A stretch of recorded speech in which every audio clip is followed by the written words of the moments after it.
Joe, do you think it's even remotely possible in the great USA today that we could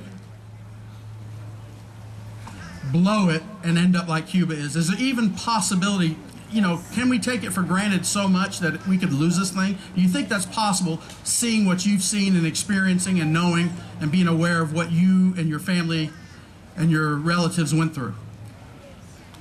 Yeah, yes, it's possible. It is possible, because you have got to be your brother's keeper. You got to know what's happening. You got to make sure that nobody just becomes complacent. There's a lot of great words I've heard here, a lot of great words I've heard over the years, but you got to measure those words and keep them. Not just remember them in your mind, bring them into your heart, and remember that it's up to you, all of us here, to vote for the right person, to maintain this country. That's where we keep it, right here. And one of the things that is the most important thing about this whole thing is the person that was honored in the beginning of the thing, the Lord Jesus Christ. He is the one. He is the one that we got to look to. We got this strength. Okay? Because remember, there's one passage that says, I am the vine, you are the branches. What was the rest of it? For without me, you can do nothing. He is the one. And that's what it's all about, him. It was founded, in this country was founded on the Judeo-Christian principles, and he's out to keep it, or we are going to lose it, folks. Let's don't do that. Let's don't do that. I know Cuba's a long ways from here. But when I was there, I came here at 14. That was a lot of fun. Music everywhere.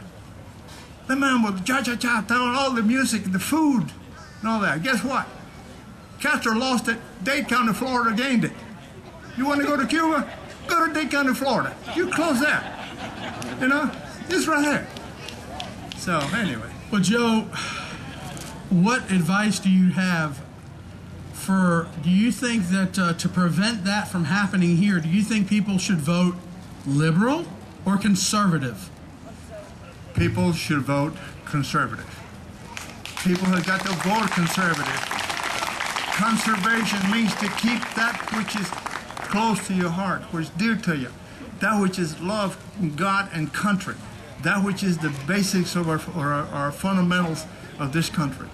Okay, that which is written in the Constitution is so important. And the one good thing about what Obama can do, has done for us, is to get us right back to become aware of our Constitution. Who are we? Where do we come from? This country is made up of a lot of folks from a lot of different parts of the country. Most are from England and Europe, Spain, and so on. But, you know, there's a big mess going on now with all these illegal things. Well, I never experienced that, thank God. And I guess maybe my Irish and background kind of keep me from getting stopped on the road and say, hey, let me see your papers. I don't know. But, well, Joe, we want to turn you loose one more time and let you share any closing thoughts, comments, because one person can make a big difference. We've heard that today.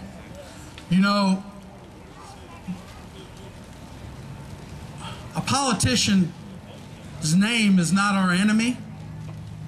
We've heard it today all day long. We battle not against flesh and blood.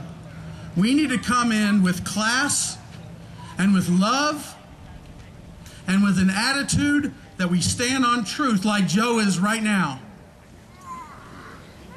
And then we cannot be refuted. We need to be the group that shows the class. And when we do that, we are effective at a much deeper level. So I'm going to turn this over to Joe now to let him take another minute or two. Any closing thoughts, Joe? We thank you so much for your service in the military, for your time here today, and for all that you've done as a great American. Thank you.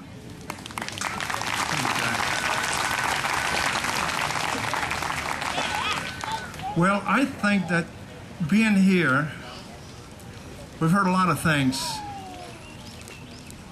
We need to keep those things close to our heart. You know, that's where everything really comes from. A lot of things can come from your head. but when it comes from your heart, it's there. And like I said, I made some oaths in this country. Oaths, 3 times. I pledge allegiance to the flag of the United States. That's a pledge allegiance. It's not just a bunch of words. I pledge allegiance to my country, the USA. This is my country. Recently, I flew across country all the way to the northwest to a wedding. My son's wedding, got married up there. And I got up there with those folks up there. And let me tell you what, those country folks up there with cowboy hats and boots, and here with country hats, folks down here, there's no difference. I feel at home there just like I am here where I am in Florida. Every star on that flag is home to me.